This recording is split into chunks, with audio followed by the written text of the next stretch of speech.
Assalamualaikum warahmatullahi wabarakatuh. Waalaikumsalam warahmatullahi wabarakatuh. Alhamdulillah wassalatu wassalamu ala Rasulillah Sayyidina wa maulana Muhammad ibn Abdillah wa ala alihi wa sahbihi wa mawalah. Asyhadu an la ilaha illallah wahdahu la syarikalah wa asyhadu anna sayyidana wa nabiyyana Muhammadan abduhu wa rasuluh. Ayyuhal hadirun ittaqullaha haqqa tuqatih wa la tamutunna illa wa antum muslimun. A'udzu billahi minasyaitonir rajim. Innama yakhsyallaha min ibadihil ulama.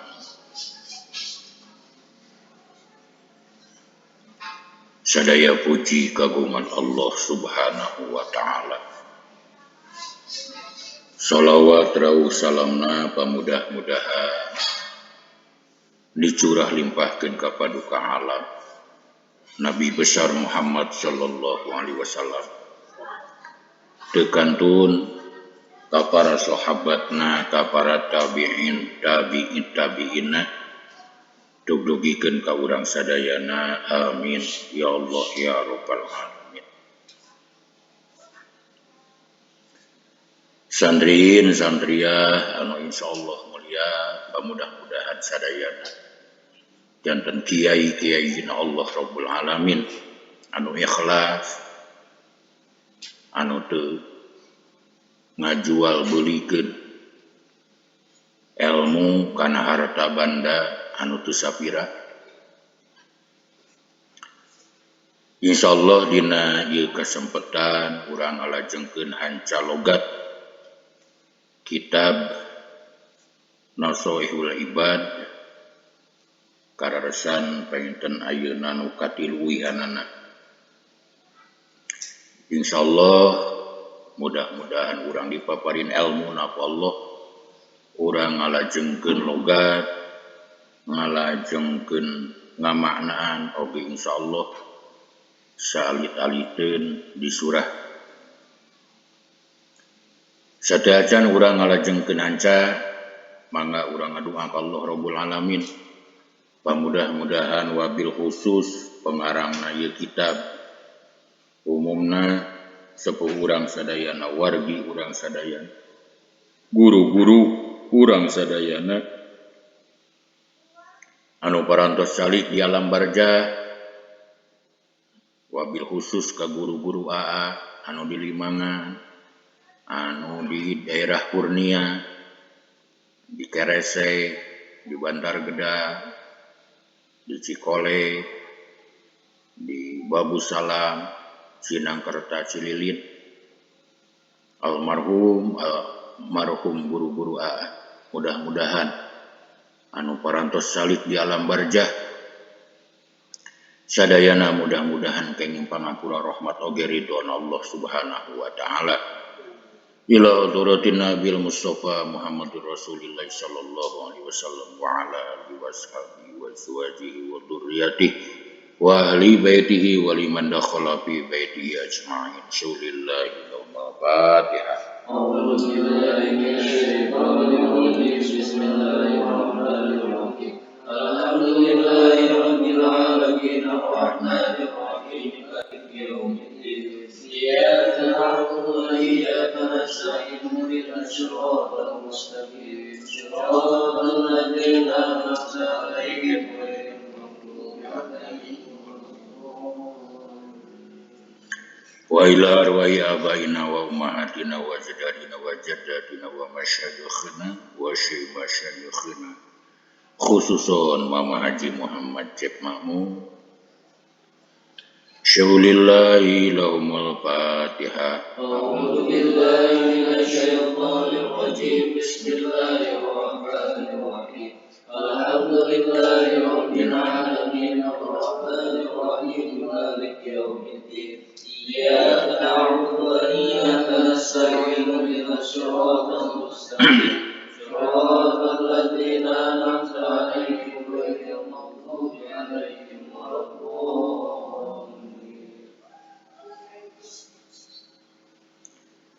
wa ila mu'allifi hadal kitab ila hadrati syekh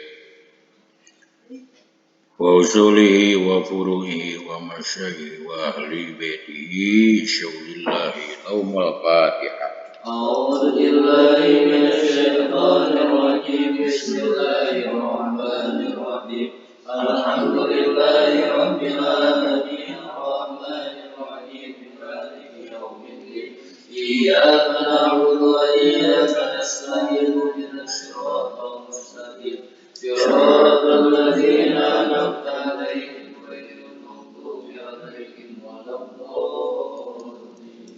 Allahumma fir lahum warhamhum wa'afihim wa'fu anhum waj'alil jannata maswahum. Allahumma anzil fi qabrihim nur wa rahmatan wa maghfiratan daimatan ila yaumil qiyamah. Amin ya Allah ya rabbal alamin. Sok tinggal hancana wal hadisul awwalu eta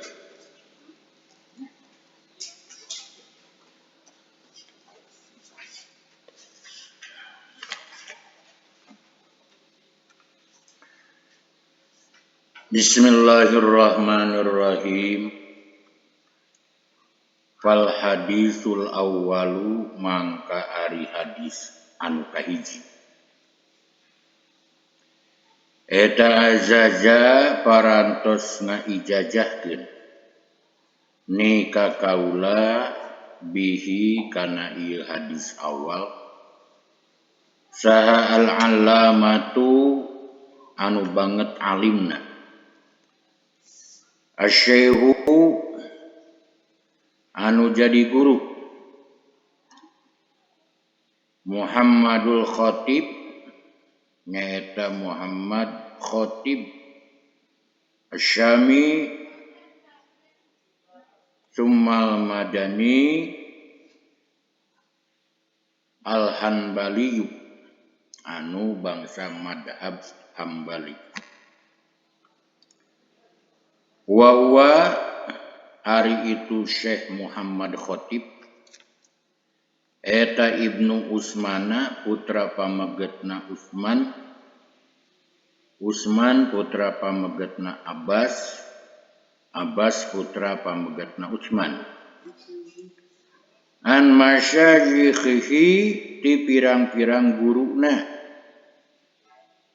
itu Utsman. Muttasilan bari anu patepung ila Abi Darrin ila Abidar ka Abidal Dar Al-Ghifari ka Abidar Al-Ghifari. Jadi rada cadel teh. Geus ompong untuna. Radhiyallahu an Rasulillah sallallahu alaihi wasallam katampi di Kangjeng Rasulullah sallallahu alaihi wasallam.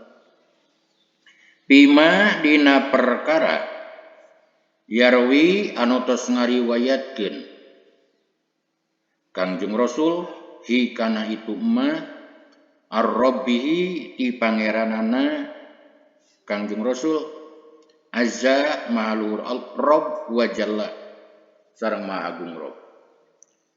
Qala ngadawu Allah taala ya ibadi ai pirang-pirang hamba kaula ini saestuna kaula eta haram tu geus ngaharamkeun kaula al-zulma kana zalim ala nafsi kana zat kaula fajaat wajaatu jeung ngajadikeun kaula hu kana itu dulem bainakum antara araranjeun muharraman kana anu diharamkeun pala tazalamu mangka ulah silih zaliman araranjeun. Ya ibadi hai pirang-pirang hamba kaula kullukum ari sakur-sakur araranjeun eta dolun anu salasar ilaman angin jalma hada itu anu geus nuduhkeun kaula ku ka itu si eman pastahdu mangka kudu menta pituduh araranjeun ni ka kaula ahdi bakal nuduhkeun kaula kum ka araranjeun. Ya ibadi hai pirang-pirang hamba kaula kullukum ari sakur-sakur araranjeun eta jai'un anu lapar ilaman angin manusia at'amtu anu geus mere kadaharan kaulahu ka itu siman pastat'imu mangka kudu menta kadaharan araranjeun ni ka kaula utim maka tangtu mere kadaharan kaula kum ka araranjeun. Ya ibadi hai pirang-pirang hamba kaula kullukum ari sakur-sakur araranjeun eta arin anu ditaranjang illa mananging jalma kasaotu anu makean kaulahu ka itu siman pastaksu mangka kudu menta pakaian araranjeun ni ka kaula aksu rek mere pakaian kaula kum ka araranjeun. Ya ibadi hai pirang-pirang hamba kaula innakum saestuna araranjeun eta tukhtiuna sok migawe kasalahan araranjeun bil laili ti peuting wa nahari jeung ti beurang wa ana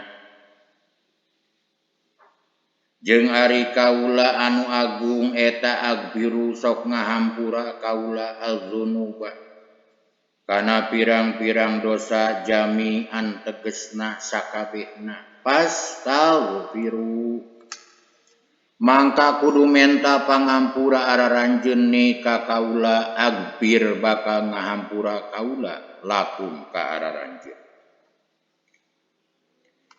Ya ibadi hai pirang-pirang hamba kaula innakum sanyanyana araranjeun eta lan tablugu moal bisa nepi araranjeun durri kana ngamadaratkeun kaula pataduru terus ngamadaratkeun araranjeun ni ka kaula walan tablugu jeung moal nepi araranjeun napi kana ngamangpaatkeun ka kaula fatan pa'u terus ngamangpaatkeun araranjeun ni ka kaula.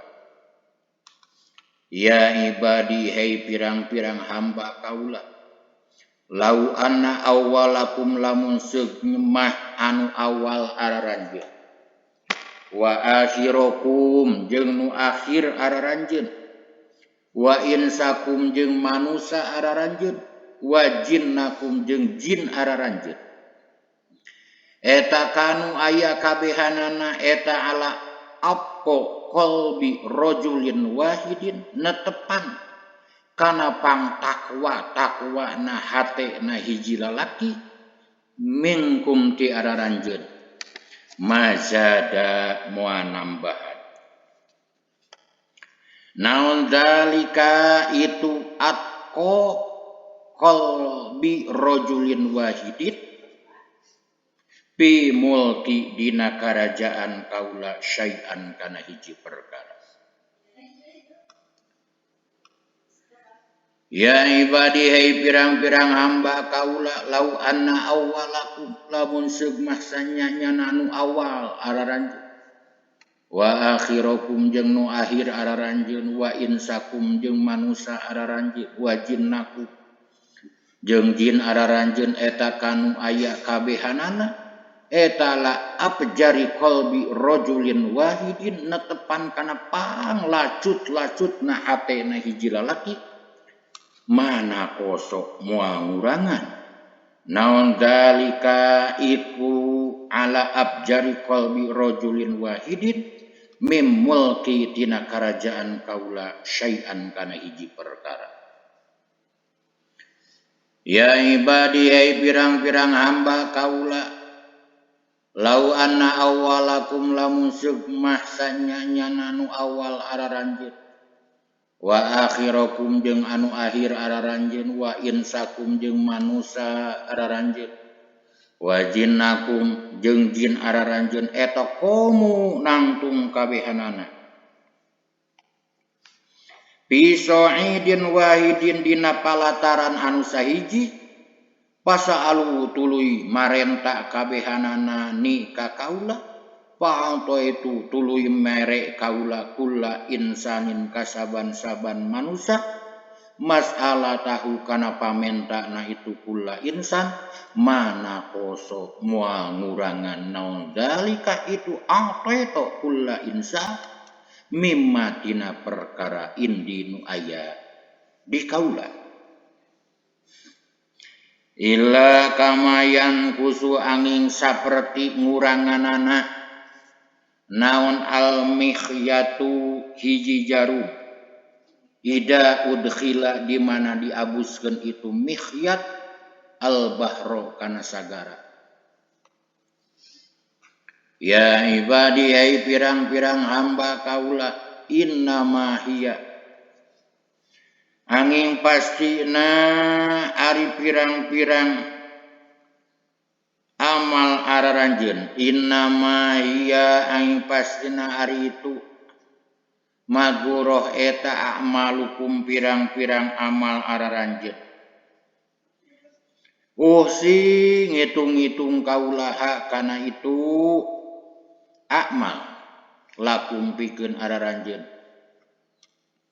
sumawapi tuluy nyumponan kaula kum ka araranjeun iyaha kana itu amal paman mangkasing saha jalma wajada anu mangihan itu si man khairon kana kahadean pal yahmad maka kudu muji itu si man Allah ka Allah waman jeung sing saha jalma wajada anu mangihan ye si man ghairu dalika kana salian ti khairon palayalumanna mangka ulah nyacad temenan itu si jalma illa nafsahu angin kana awakna itu si jalma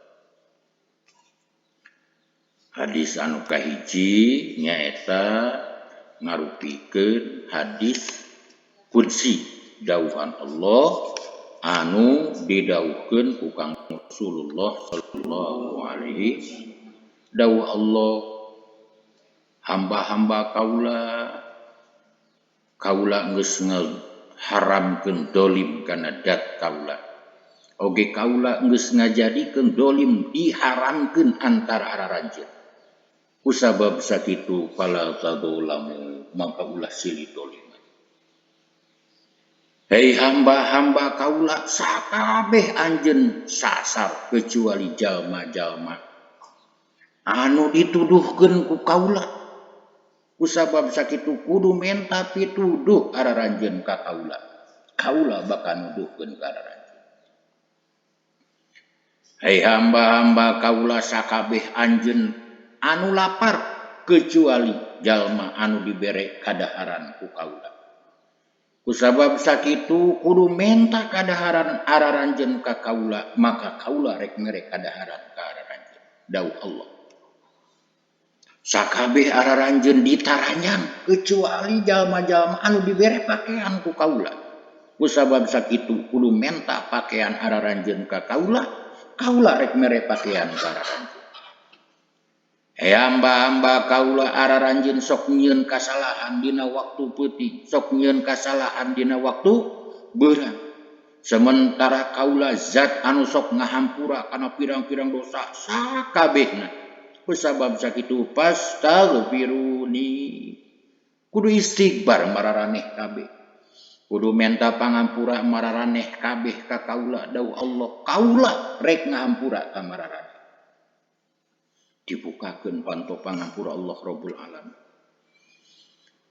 hei hamba-hamba kaula maraneh kabeh moal bisa ngamadaratkeun ka kaula hei hamba-hamba kaula maraneh moal bisa mere manfaat ka kaula hei hamba-hamba kaula lamun sigmah nu awal mararaneh diwiwit Nabiullah Adam alaihissalam dugikeun ka jalma nu akhir rek jelemana rek jinna tulus kabehanana takwa ka kami netepan kana takwa na hiji lalaki anu pang takwa-takwana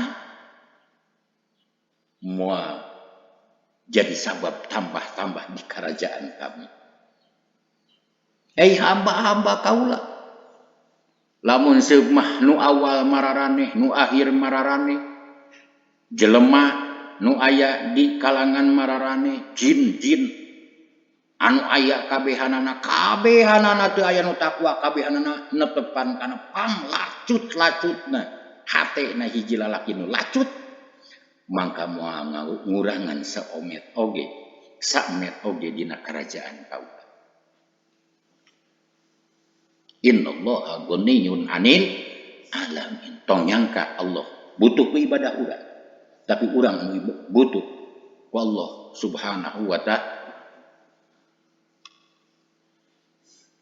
Lamun seugmah nu awal mararaneh, lamun seugmah nu akhir mararaneh, lamun seugmah jin mararaneh, lamun seugmah jelema mararaneh, tuluy kabehanana narangtung kabehanana di hiji lapangan.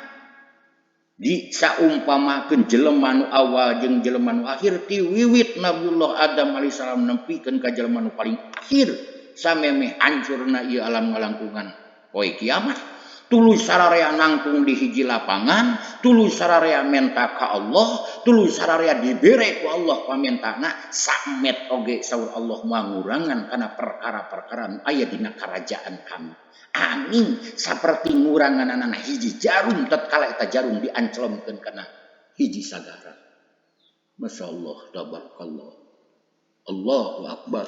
Allah anu maha agung. Allah anu maha kaya. Allah anu maha kawasa.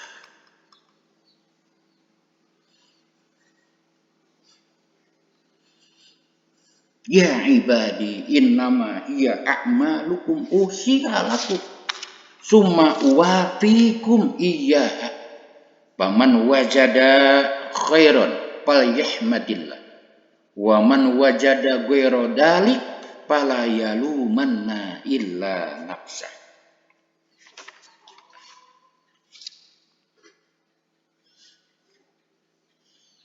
Hei pirang-pirang hamba kaula sanyanyana ari pagawean anjeun sakabeh eta ditangtukeun ku kaula ku sifat irodatna kaula pikeun anjeun kabeh terus kaula ngalaksanakeun kana eta pagawean kalawan kudrot kaula maka sing saha jalma anu manggihan amal hade maka kudu muji ka Allah Subhanahu wa ta'ala tatkala urang ningali kana diri urang but bisa amal geni amal teh dohir nama alus mudah-mudahan jeung batina entong culangu entong sombong justru urang kudu tahmid ka Allah alhamdulillahi rabbil sabab eta sama-sama tatabak pada melawan Allah Subhanahu wa ta'ala anu ditentukeun kalawan sifat irodatna Allah anu dibuktikan kalawan sifat kudratna Allah Subhanahu wa ta'ala. Tuluy wa ma wajada ghaira ternyata urang ningali kana diri urang der teh amalna geuning but-butut entong cara tadi entong nyalahkeun ka Allah entong ngagorengkeun Allah entong wani nyacan ka Allah justru cacat diri-diri urang masing-masing sambil adab-adaban hoyong digentosan saengal-engalna ku amal anu sae ku Allah Subhanahu wa ta'ala. Jadi nyieun kaadean tudingkeun ti Allah nyieun kagorengan tudingkeun tina diri urang masing. Tuluy hadis nu kadua. Wal hadis susani jeung ari hadis anu kadua eta ajaja geus ngaijajahkeun ni ka kaula. Bihi kalawan eta hadis saha al-allamatu anu banget alimna as-sayyidu anu janten junungan Ahmadul Mursafi nyaeta Syekh Ahmad Al-Mursafi Al-Misri ba'daan ajaja dina sabada yen parantos ngaijajahkeun ni ka kaula bihi kalawan ieu hadis saha as-sayyidu dunungan Abdul Wahab nyaeta Syekh Abdul Wahab putra pamegetna Ahmad putra pameget li Ahmad al-Farhat putra pamegetna kanggo Syekh Ahmad Farhat Asy-Syafi'i anu bangsa madhab Syafi'i an masyayikhihi ti pirang-pirang guruna itu Syekh Abdul Wahab musalsalan bari dipegatkeun rawina musalsalan bari hadis musalsal dipegatkeun rawina bil awaliyati dina mimitina ila Abdullah ibni Amrin ka Abdullah bin Amr bin As anin Nabi sallallahu alaihi wasallam katampi di Kangjeng Nabi Muhammad sallallahu alaihi wasallam annahu saestuna Kangjeng Nabi eta qala parantos ngadawuh Kangjeng Nabi ar-rahimuna ari pirang-pirang jalma anu nyaahan kabeh eta yarhamu bakal ngarahmat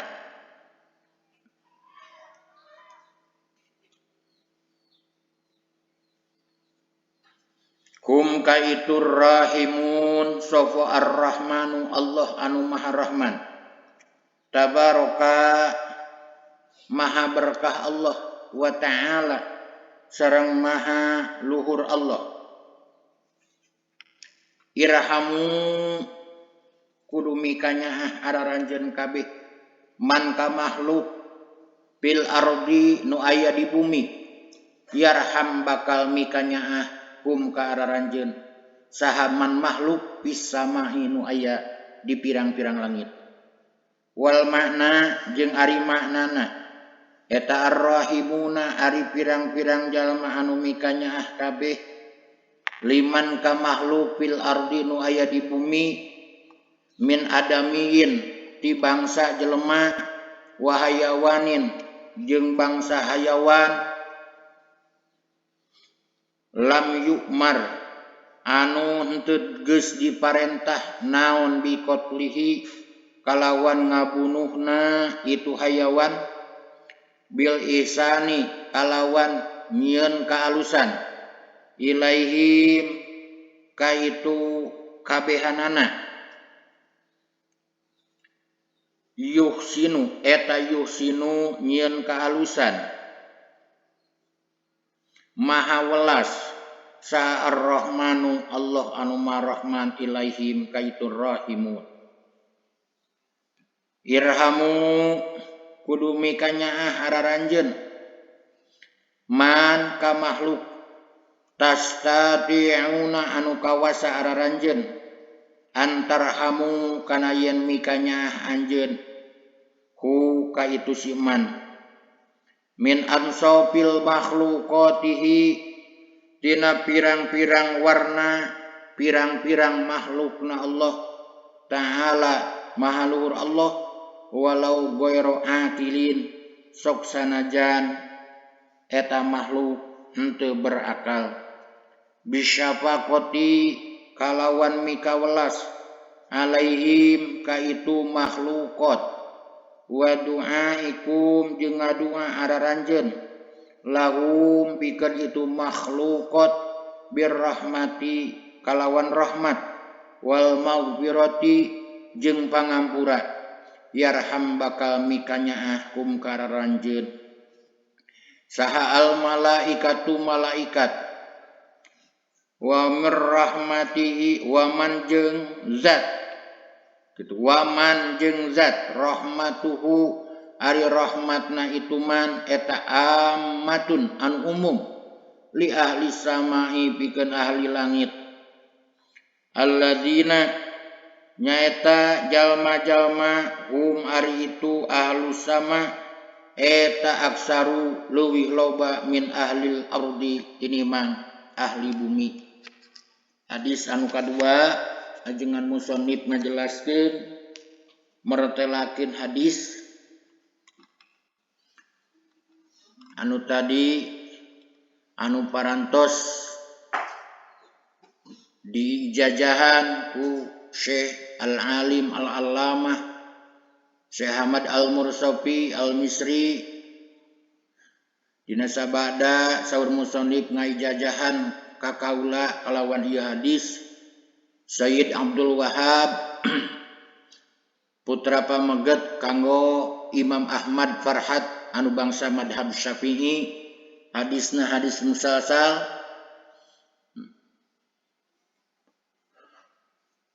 Lajeng ka Abdullah bin Amr bin As katampi ka Kangjeng Nabi Muhammad sallallahu alaihi wasallam. Ar-rahimuna yarhamuhumur rahman tabarak wa ta'ala. Irhamu man fil ardi yarhamkum man fis sama. Jalma-jalma nu welas nu deudeuh nu nyaah kapapada makhluk mangka eta jalma bakal dipika nyaah, bakal dirahmat ku Allah Subhanahu wa taala nu maha rahman, maha barokah, maha luhur. Irhamu man fil ardi yarhamkum man fis sama. Pika nyaah, pika deudeuh makhluk-makhluk Allah nu aya di bumi, maka bakal mika nyaah mika deudeuh kararanjeun makhluk-makhluk Allah nu aya di langit. Makhluk Allah nu aya di langit tangtu leuwih loba tinimbang makhluk-makhluk Allah nu aya di bumi. Wala yajuju jeung henteu meunang li syahsin ka hiji jalma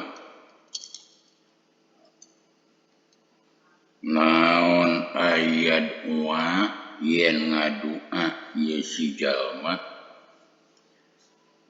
li jami'il muslimina pikeun sakabe pirang-pirang jalma Islam bi ghafri jami'i dunubihim kalawan dihampura sakabe pirang-pirang dosana muslimin. Au yadua atawa yen ngadua ieu si jalma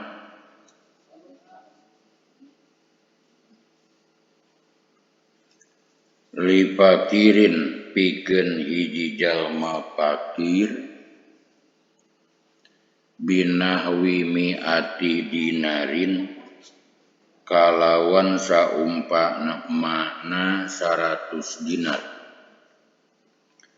Walaisa jeung teu aya eta lahu pikeun ieu fakir naon jihadun jihad yatasahalu anu jadi gampang min hatina itu jihad naon dalika itu ngahasilkeun 100 dinar. Wa yaqula jeung ngucap ieu si jalma hada ari ieu doa eta minar rahmati tetep tina rasa nyaah bil khalqi ka makhluk li annahu karana sanyanyana doa eta mukhalifun anu nyulayaan linususi syar'i kana pirang-pirang nasna syara'.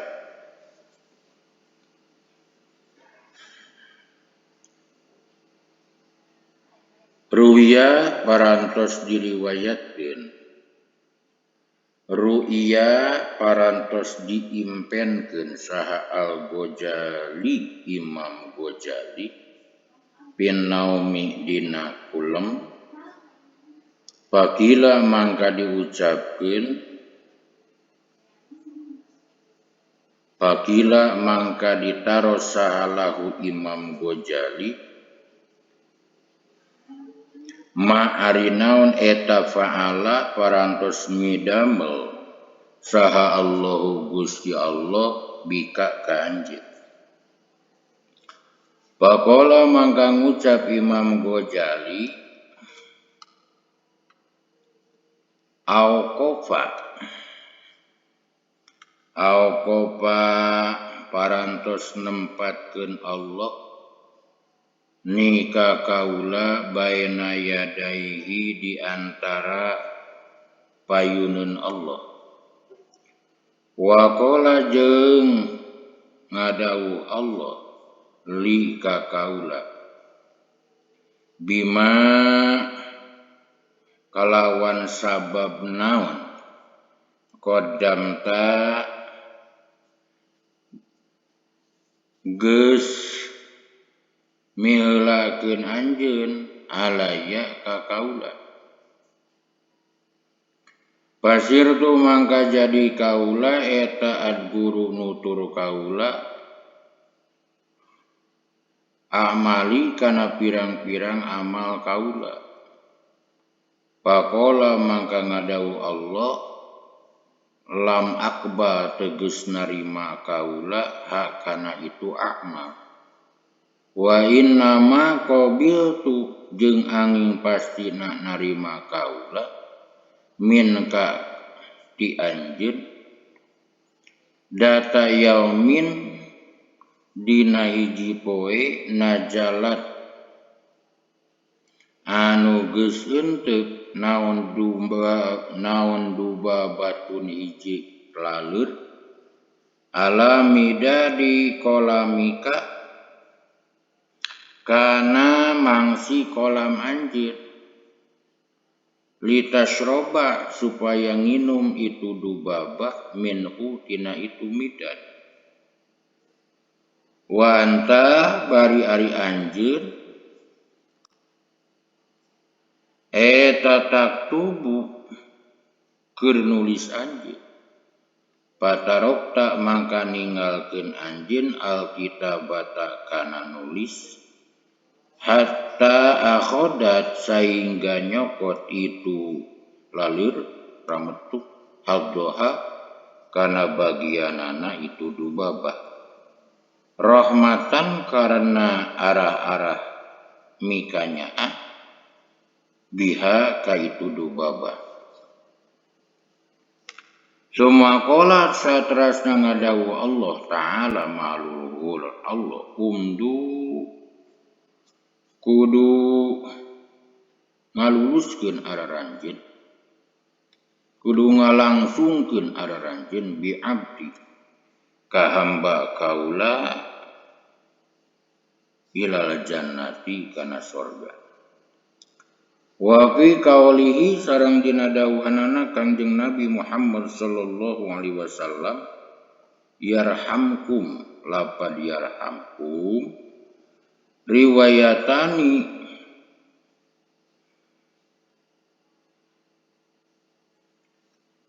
wa fi qaulihi sareng eta tetep dina dawuhanana Kangjeng Nabi Muhammad sallallahu alaihi wasallam yarhamkum lapad yarhamkum riwayatani ari dua riwayat.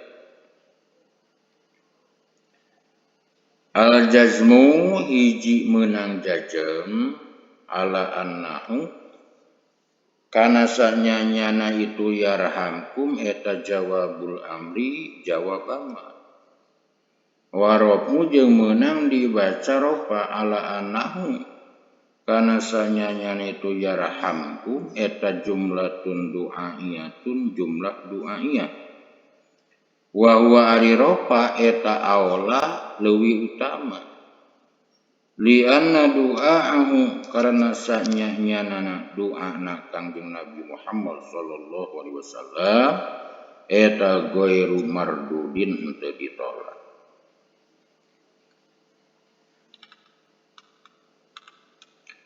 Wa min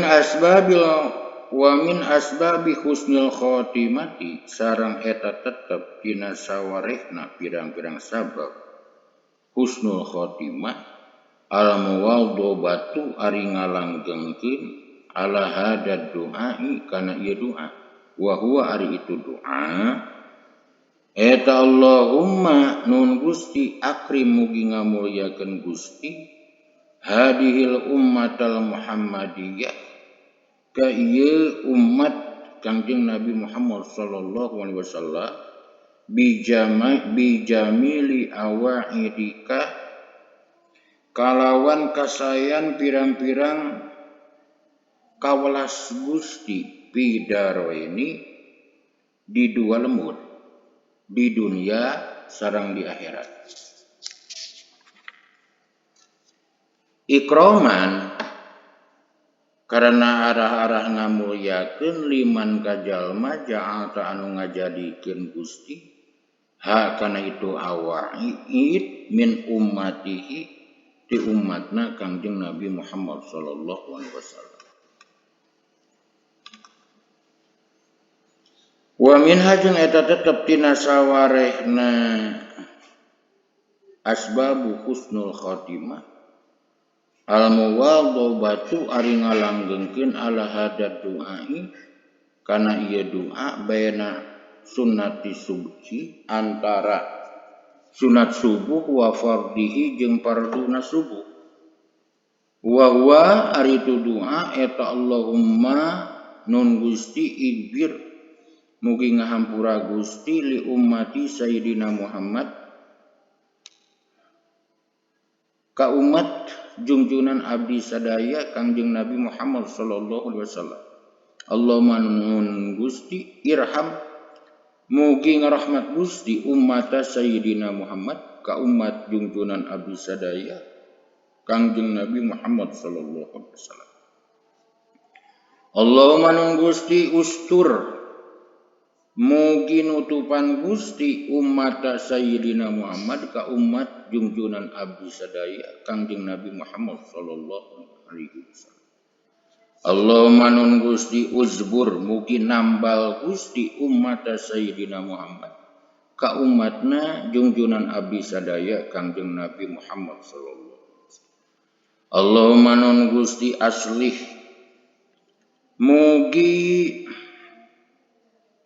ngamaslahatkeun Gusti umat Sayyidina Muhammad ka umatna junjunan abdi sadaya Kangjeng Nabi Muhammad sallallahu alaihi wasallam. Allahumma nun Gusti api mugi nyalametkeun Gusti umat Sayyidina Muhammad ka umatna junjunan abdi sadaya Kangjeng Nabi Muhammad sallallahu alaihi wasallam. Allahumma nun Gusti ihfad mugi ngaraksa Gusti umat Sayyidina Muhammad ka umatna junjunan abdi sadaya Kangjeng Nabi Muhammad sallallahu alaihi wasallam. Allahumma nun Gusti irham mugi maparin rahmat Gusti umat Sayyidina Muhammad ka umatna junjunan abdi sadaya Kangjeng Nabi Muhammad sallallahu alaihi wasallam. Rahmatan amatan kalawan rahmat anu umum ya rabbal alamin pangeran pirang-pirang alam. Allahumma nun Gusti igbir mugi ngahampura Gusti li ummati Sayyidina Muhammad ka umatna junjunan abdi sadaya Kangjeng Nabi Muhammad sallallahu alaihi wasallam. Amatan anu umum anu nyumarambahan ya rabbal alamin pangeran pirang-pirang alam. Allahumma nun Gusti parrij mugi ngabungahkeun Gusti an ummati Sayyidina Muhammad ti umatna junjunan abdi sadaya Kangjeng Nabi Muhammad sallallahu alaihi wasallam. Parojan ajilan kalawan kabungahan anu gancang ya rabbal alamin pangeran pirang-pirang.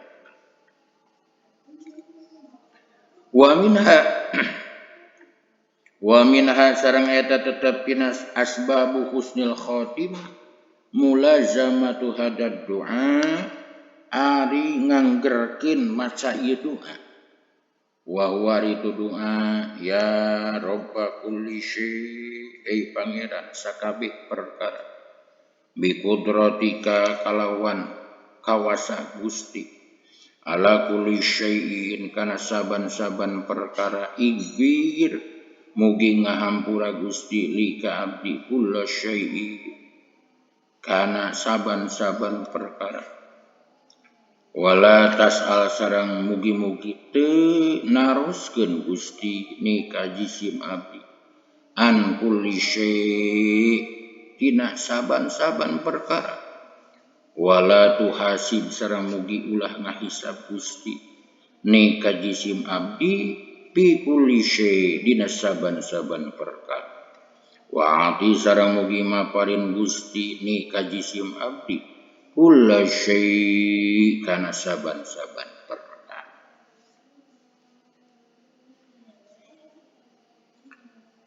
Dina hadis anu katilu ieu wala walaya juju dina ieu maqalah musannif mertelakeun walaya juju li syahsi jeung henteu meunang ka hiji jalma yen ngadoa pikeun sakabeh muslimin kalawan mugi-mugi Allah ngahampura kana sakabeh pirang-pirang dosana muslimin. Tuh. Jeung ulah mangduakeun pikeun hiji jalma anu fakir kalawan bahasa muga-muga dipasihan 100 dinar. Bari henteu aya jalan ka eta jalma fakir pikeun ngahasilkeunana eta 100 dinar. Terus ngucap eta si jalma yen sanyanyana ieu doa yen ieu ngadoakeun teh eta timbul tina nyaahna ka sakabeh makhluk. Sabab doa anu kitu nyulayaan kana katangguhan syara. Sabab doa anu jiga kitu jiga heureuy saperti urang ngaduakeun mudah-mudahan anjeun dipaparin mobil, mudah-mudahan anjeun dipaparin motor sareng anu sanes-sanesna. Bari teu aya jalan pikeun ngahasilkeunana eta mobil eta motor. Pangna urang teu meunang ngadoakeun sakabehna muslimin dihampura sakabeh dosana sabab Allah parantos janji bakal ngeusian neraka wel maka lamun dihampura kabeh maka moal aya anu asup kana neraka. Jadi lamun urang ngadoa jeung istighfar pikeun jamil muslimin nyaeta muga-muga Allah Ta'ala ngentengkeun siksaanana lain nyeepkeun sadayana lain nyeepkeun dosa-dosa